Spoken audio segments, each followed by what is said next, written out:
കേരള മനസാക്ഷിയെ നടുക്കിയ ഇടുക്കി തങ്കമണി സംഭവം വീണ്ടും പ്രേക്ഷകരിലേക്ക് സിനിമയായി എത്തുകയാണ്. ചിത്രത്തിൻ്റെ അണിയറ പ്രവർത്തകർ മാതൃഭൂമി ന്യൂസിനൊപ്പം വിശേഷങ്ങൾ പങ്കുവയ്ക്കുന്നു. ദിലീപേട്ട, ഒരു ചരിത്ര സംഭവം നേരിട്ട് സ്ക്രീനിലേക്ക് എത്തിക്കുകയാണ്. അത് എത്രത്തോളം പ്രതിഫലിപ്പിക്കാൻ കഴിഞ്ഞിട്ടുണ്ട്? ശരിക്കും നമ്മൾ ഫിക്ഷൻ കൂടി മിക്സ് ചെയ്തിട്ടാണ് ശരിക്കും ഇതൊരു തങ്കമണി എന്ന് പറയുന്ന ചലച്ചിത്രത്തിലേക്ക് എത്തിച്ചിരിക്കുന്നത്.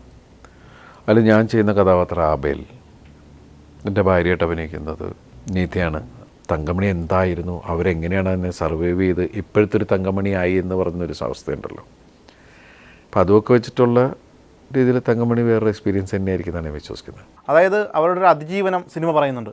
ഇപ്പോഴത്തെ തങ്കമണീനെ നമുക്കറിയാം, പഴയ തങ്കമണീനെ കാണുമ്പോഴാണല്ലോ ഇപ്പോഴത്തെ തങ്കമണി എന്താണ്, അതിൽ നിന്ന് എത്രത്തോളം അവർ കരകയറി മുന്നിലേക്ക് വന്നിരിക്കുന്നു എന്ന് മനസ്സിലാവുന്നത്. അപ്പോൾ പുതിയ ജനറേഷൻ ആ സംഭവത്തെ എങ്ങനെ കാണുന്നു എന്നുള്ളതും കൂടി ഉണ്ട് ഈ സിനിമയിലൂടെ പറയുന്നത്, രതീഷ് പറയുന്നത്. ചരിത്രത്തോട് ആ ഒരു കൂറുപുലത്തിൽ തന്നെയാണോ തങ്കമണി സംഭവത്തിൽ നിന്ന് പ്രചോദനം ഉൾക്കൊണ്ട ഒരു ഫിക്ഷണൽ സിനിമയാണിത്.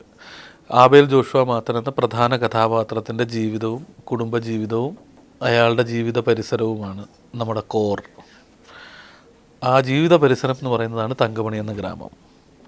അപ്പോൾ അയാളുടെ ജീവിതത്തിലേക്കും അയാളുടെ കുടുംബത്തിലേക്കും അയാളുടെ ജീവിതം ആ ഗ്രാമത്തിലേക്കും ഒരു അല പോലെ വന്നു കയറിയ ഈ സംഭവം, അങ്ങനെയാണ് നമ്മളിതിനെ പറയുന്നത്. ഇപ്പോൾ ഏകദേശം ഒരു 2-3 സിനിമ കഴിഞ്ഞു അല്ലേ? അടുത്തായിട്ട് പാപ്പനിൽ വ്യത്യസ്തമായിട്ടൊരു റോള് ചെയ്തു. അതിനുശേഷം ഇപ്പോൾ ദിലീപേട്ടൻ്റെ നായികയായിട്ടാണ് വരുന്നത്.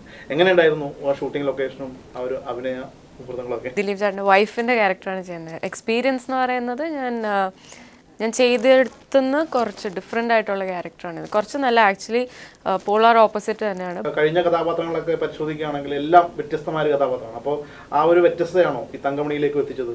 പാപ്പൻ കഴിഞ്ഞപ്പോൾ പോലീസ് ഓഫീസറായിട്ടുള്ള ഒരുപാട് ക്യാരക്ടേഴ്സ് വന്നു, പക്ഷെ അത് തന്നെ റിപ്പീറ്റ് ചെയ്യേണ്ട ആവശ്യം തോന്നിയില്ല എനിക്ക്. അപ്പോൾ ഒരു നാട്ടിൻപുറത്തുകാരിയാണ് സിനിമയിൽ വരുന്നത് അല്ലേ? ഈ ഒരു ലൈഫ് സ്റ്റൈല്, പിന്നെ ഈ ലവ് ലെറ്റേഴ്സ് എഴുതുക, ആ ഒരു life സ്റ്റൈലൊന്നും I have not experienced. വലിയൊരു വിജയം ഈ സിനിമയ്ക്ക് ഉണ്ടാകട്ടെ.